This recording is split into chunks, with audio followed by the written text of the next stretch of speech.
This episode contains subject matter and language which may not be appropriate for all audiences. Listener discretion is advised.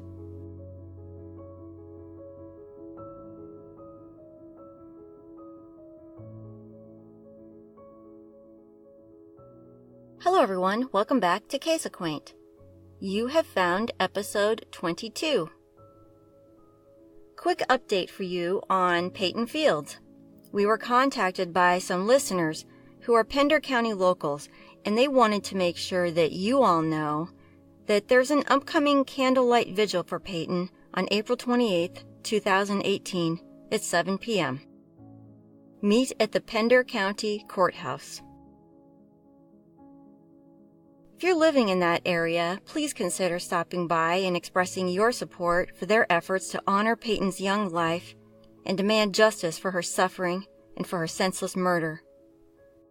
We have most of the details posted on most of our social media and our website, casequaint.com, if you want to check it out. Many thanks to the community members who are keeping this story at the forefront and who have no intention of letting the sheriff's office ignore it. That said, on with our story for this week.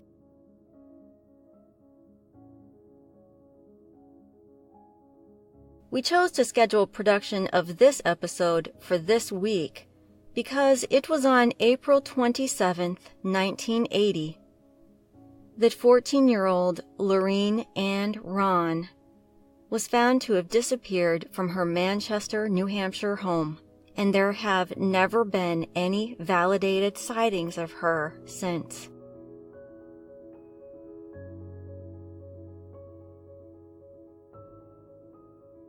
This is the story of a young teenager who seemed to just have disappeared into thin air. It's also a story of the damage that can be done to a case when a disappearance is not taken seriously at the very beginning for what it was. Also, there are so many creepy details you're going to hear about in this case, but we want to keep in mind most of these creepy details may not have anything at all to do with Lorene's disappearance and could be purely coincidence because they could never verify that Lorene was ever in any of the places from which these details originated. We're going to tell you what we could find out about the case, and it'll be up to you to decide what you think happened to Lorene. Lorene Ann Rahn lived in Manchester, New Hampshire on a third-level apartment on Merrimack Street. Published accounts of the police reports state that she lived at 239 Merrimack Street, but there's no such address. 289 Merrimack Street seems like a reasonable alternative, but we can't be sure, of course. It's a triple-decker, and triple-deckers are apartment buildings that are built to appear to be kind of like a folk Victorian single-family home, but it's really an apartment building. There are 3 floors, and if you lived on the 3rd floor, most of the time you're going to find a fire escape. And most every multi-family building on that street is a wood-framed triple-decker. Probably around 100 years old at the time Lorene disappeared. Now, Lorene was like most girls her age. She liked to sing and dance. She wanted to be a movie star. Didn't we all? She hadn't lived on that street for a super long time, and we don't know a whole lot about what her home life was like, but we do know that Lorene's mom, Judith, was a single mom. On April 26, 1980, Judith spent the day at an out-of-town tennis tournament with her then-boyfriend. Lorene, who was a seemingly normal 14-year-old who had good grades at school, asked if she could stay home that night and have a friend over. Her mom said yes.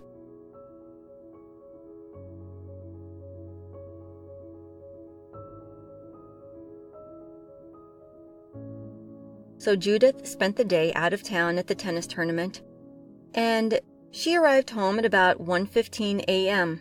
The first thing she noticed was that the bulbs in the building's main hallway lights for each floor had been unscrewed from the sockets, making the hallways dark. She also noticed that her front apartment door was unlocked. After she got inside the apartment, she also noticed that her back door was wide open. All else seemed just fine, so she didn't worry too much. A little while later, though, Judith decided to check on Lorene again, and that's when she noticed that it was not Lorene in her bed, it was Lorene's friend. So she woke Lorene's friend up and asked her where Lorene was. Her friend said she's asleep on the couch, but Lorene was nowhere to be found. In the early hours of the morning of April 27th, the Manchester police responded to a 3:45 a.m. call to the apartment for a report of a missing 14-year-old girl.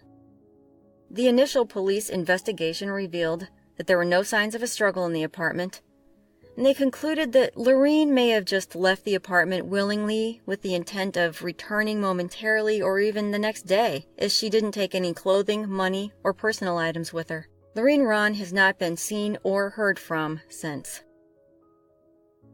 What you just heard was the authorities' account of this case. That's mostly the extent of the information you're going to get.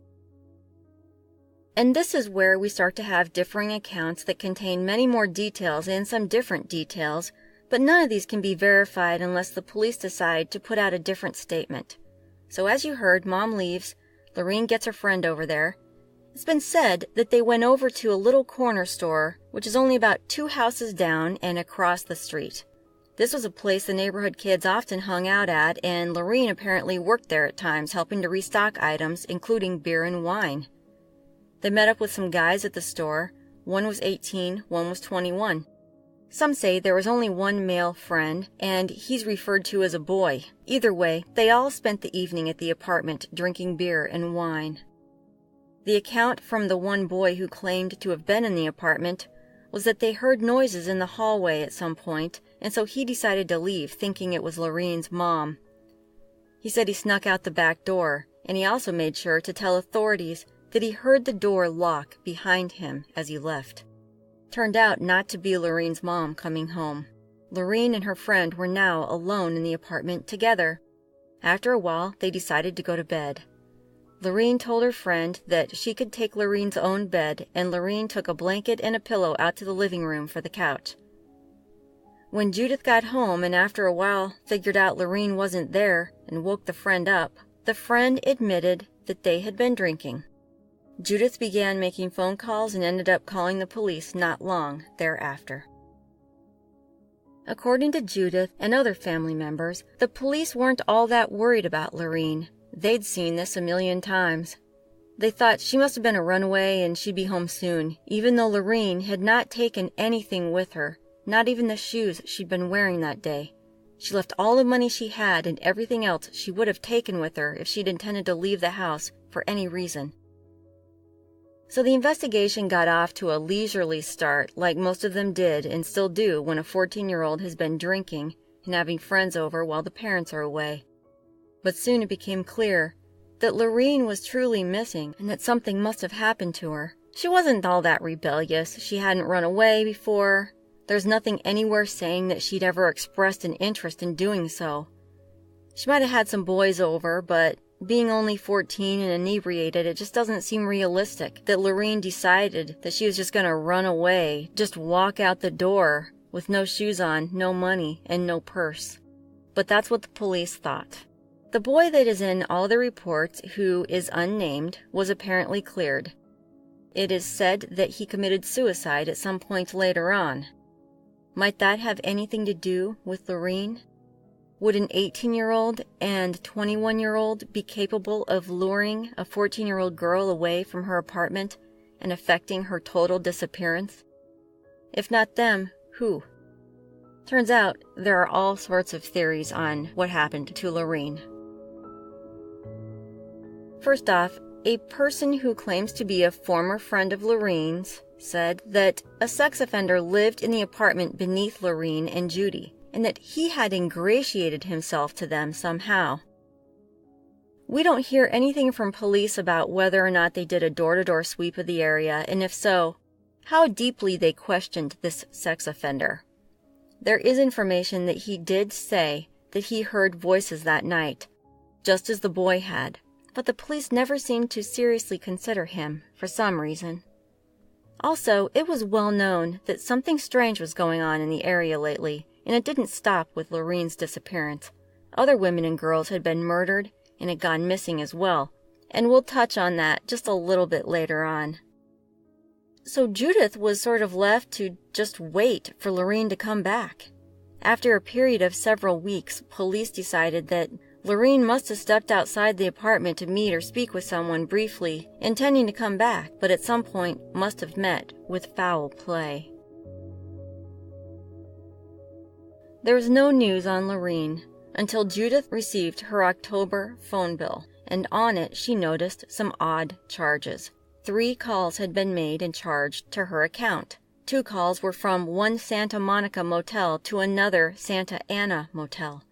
The other call was to a teen sex advice hotline. Those hotlines back then served a couple purposes. They were there to offer confidential support and advice. They also were supposed to provide resources, and if you were a volunteer on one of the better-known or larger-scale helplines, you'd been given a big book full of resources for pretty much any problem out there that had an actual organizational response. So for example, if a kid called in and wanted to know about venereal disease, or STIs as it's now called, there would be a list of resources to give them. Some lines even had nurses that could answer simple questions. In the 80s, these helplines were at their peak popularity. Problem is, some places were not necessarily there to help, but they had other agendas, even though they would portray themselves as hotlines. Judith couldn't figure out why she was charged for these calls. She didn't know anyone in California, so she hired a private investigator to go check it out. First of all, let's address how this could have happened, since many of you listening might not have ever had to deal with this type of thing. Back then, if you were at a hotel, you'd be charged for local calls most of the time. This was very expensive. So in order to avoid that cost, you could make a third-party call instead of making a collect call, and those charges would go to your home phone line. There are a couple ways to do this. You could dial 0 and then the phone number you wish to call. Then you would be prompted to enter your phone number and then a PIN number that usually the only person paying the bill would know. So that would authorize the charge. The other way was just to call the operator and tell them the phone numbers and the PIN number. When I was a kid, I used to do this all the time. Now, my mom never gave me that PIN number, but I'd talk to the operator, and every time I'd be able to talk her into putting my third-party call through without the PIN number, because the operators had that ability. My mom would then get the bill, and then she'd call and complain to the telephone company, and sometimes the charges would get taken off, and sometimes they wouldn't. But it was always a source of frustration for my parents, and they always knew who the culprit was by finding out who was being called. Usually it was something like the Billy Idol fan club, so I could get on their mailing list. I'd call from the library when I was supposed to be finding a book to read. So I think if a kid is doing the calling, the operators must have been able to use discretion.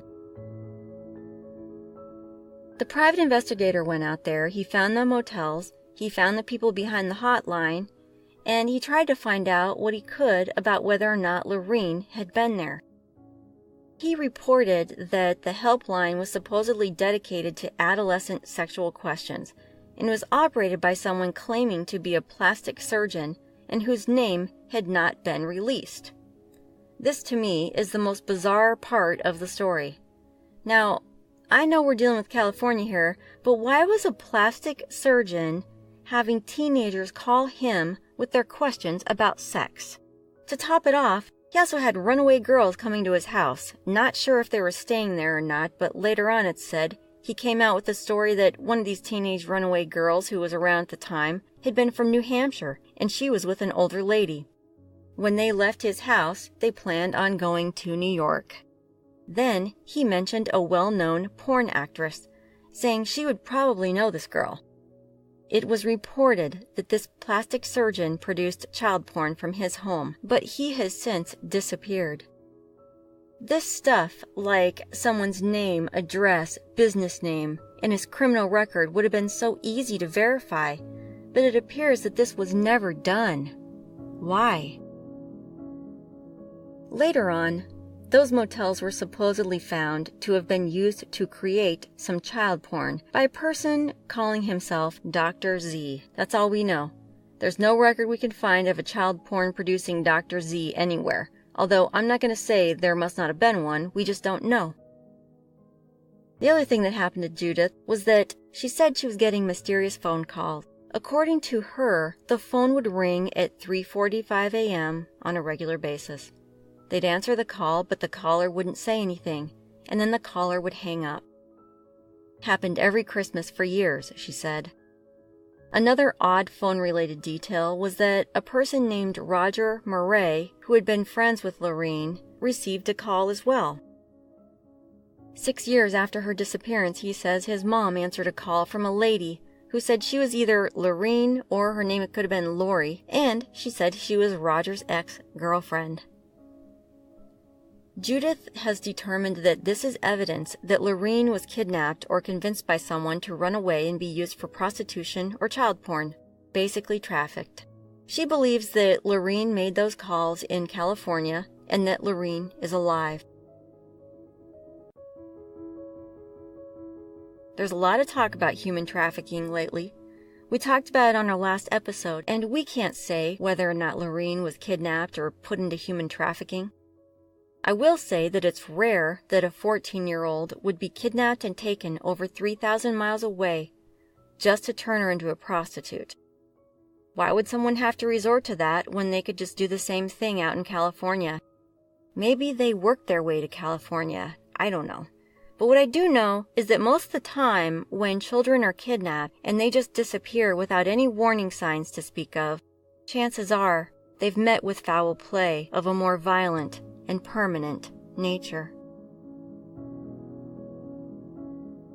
That's not to say it's impossible and that it couldn't happen. Judith certainly believes that that's what happened. Could Lorene have been groomed by a pimp who promised other things? It's possible. In fact, the whole business of getting young girls to traffic was much different back then than it is now. Back in the 80s, we didn't have social media or Backpage. Grooming a young person to fool them into becoming one of your prostitutes was an in-person activity, and it did happen. The only problem is that they weren't usually snatched from inside their homes in the middle of the night. Usually, they went somewhat willingly, even though they may not have understood fully what they were getting themselves into, just as young people today end up in that situation. If that did happen to Lorene, there's almost no chance that her friends didn't know about it and weren't also approached, and then the question would become, why would any of her friends remain silent about it all these years?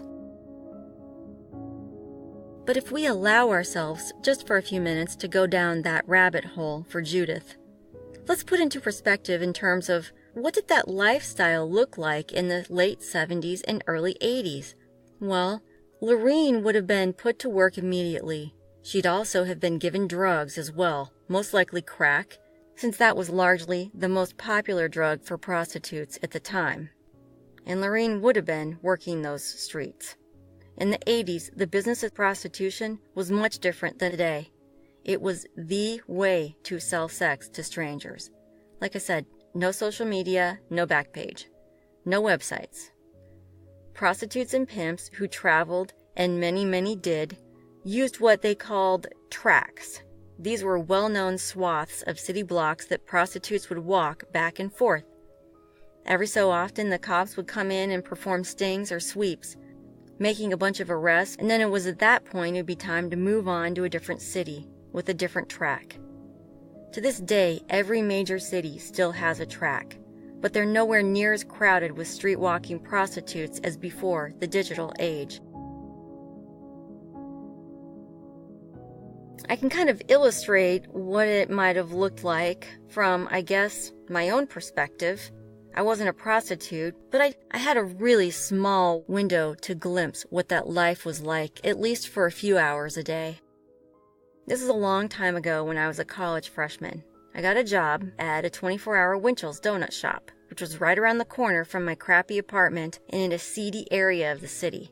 It was the best area of town I could afford, and at the time, I was too naive coming from a small town to even know what a seedy area was. The whole city scared me.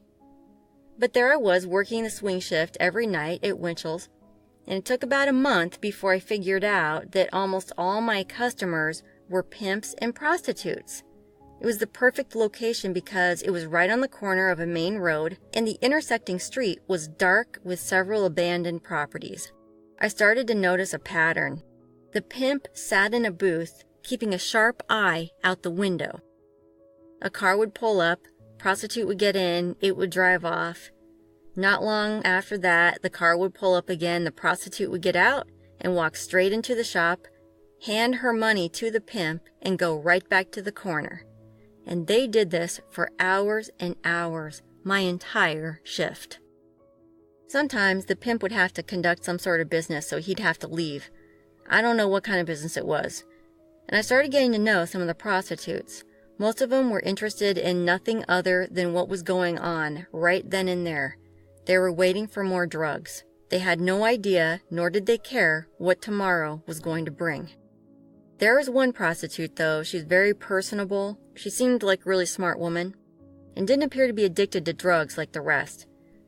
She acted sort of like a mom to the others, who were all much younger than she was.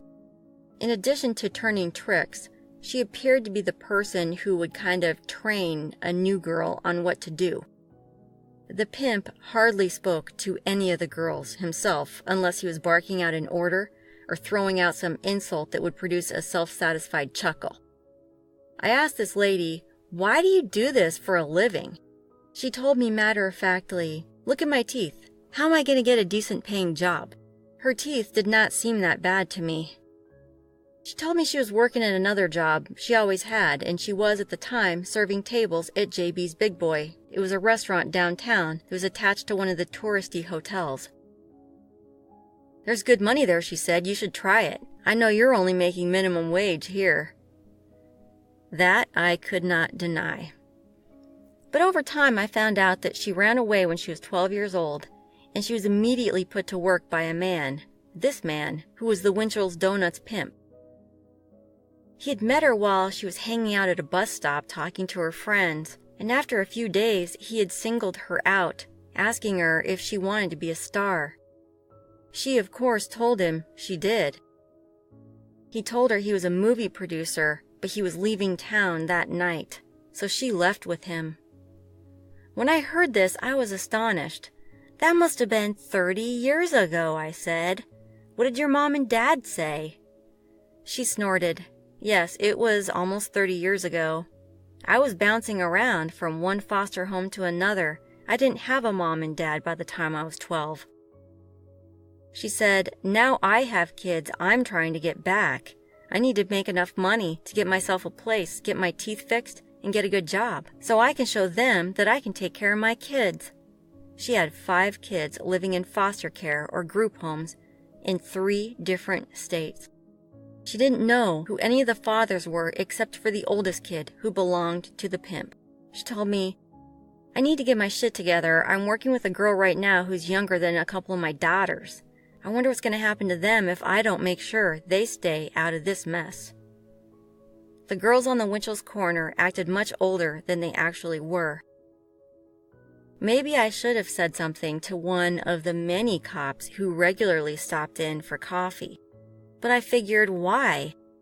Didn't they know a pimp was sitting there drinking his own coffee and eating muffins while these ladies worked the corner?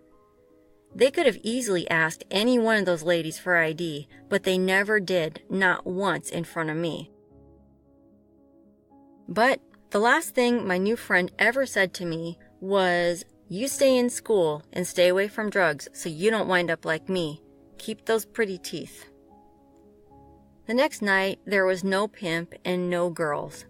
They seemed to have just disappeared. It was kind of lonely there all by myself. But a few days later, I arrived for my 3 p.m. shift to find new girls standing on the corner.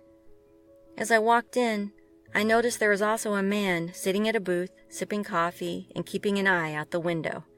I never saw the original crew again, but I later learned from one of the new girls that they routinely switched places with other crews, rotating through various cities from time to time when the police became too bothersome or someone missed a court date. Some prostitutes whose drug problems weren't as debilitating and who could for whatever reason command more money were called, and I know this is a very disrespectful term, but this is what they called them, circuit hoes. I don't know if they're still called that or if they have a new name now, but that's what they were called back then.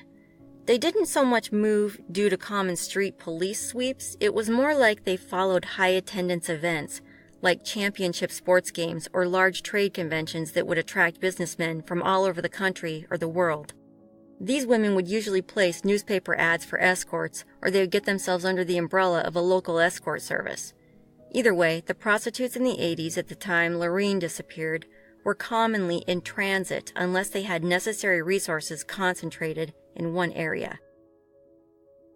So that, to me, is what Lorene's life might have looked like, since they never found her in any porn. She also would have created good value as a young prostitute.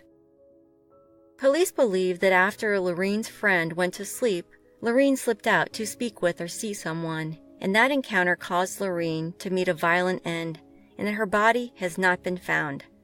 That is a theory they have been working with all these years. Was it someone Lorene knew? The sex offender downstairs? The boy or men she spent time with that night? Any of them could have been more than capable of unscrewing all the light bulbs, luring Lorene quietly out of the apartment, and even making those 3:45 a.m. phone calls. Another theory is the serial killer's theory.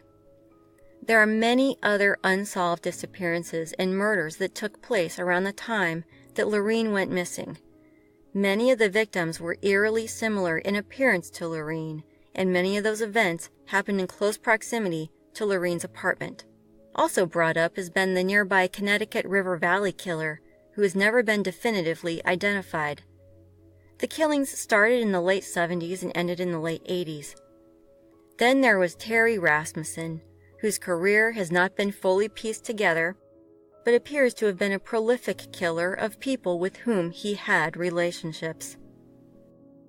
We're not going to get into all the victims that some think might be related to Lorene's disappearance, but we're going to list them on our website, and if you want to go check them out, please do. We might revisit this whole subject on a later episode. So as you've heard, there are many theories in play about Lorene's disappearance, and unfortunately, I think the weird child porn and human trafficking angle served to confuse investigators and to mess with Judith's emotions. Somebody, even if it was Lorene, was very cruelly bothering her needlessly over the years. Judith ended up moving away and she got a new phone number. Some people wonder why Judith would do that. Well, if Lorene is alive, Judith is not hiding or anything. She's always been pretty easy to find, I think. And Lorene would know that she's a missing person. She could just walk into a police station and let them know who she is. But unfortunately, Judith has spent all these years hoping for Lorene's return. And she's been consulting psychics, or she's been susceptible to charlatans and all sorts of other people who claim to want to help her, but it appears have not done her one bit of good thus far. What do you think about Lorene, her mysterious disappearance, and all the bizarre developments that came into play over the course of the years since April 27th, 1980? Do you think Lorene became a porn actress? A prostitute? Did something happen to her that very night and all the phone calls were just red herrings? Do Lorene's friends know more than they're letting on? What possible reason would they have for not telling the full truth? Let us know what you think about this case.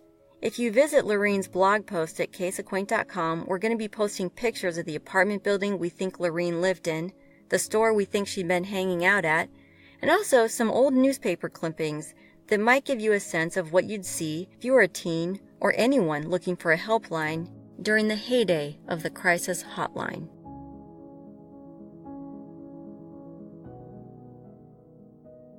Thank you for listening to Lorene's story. We'll talk again soon.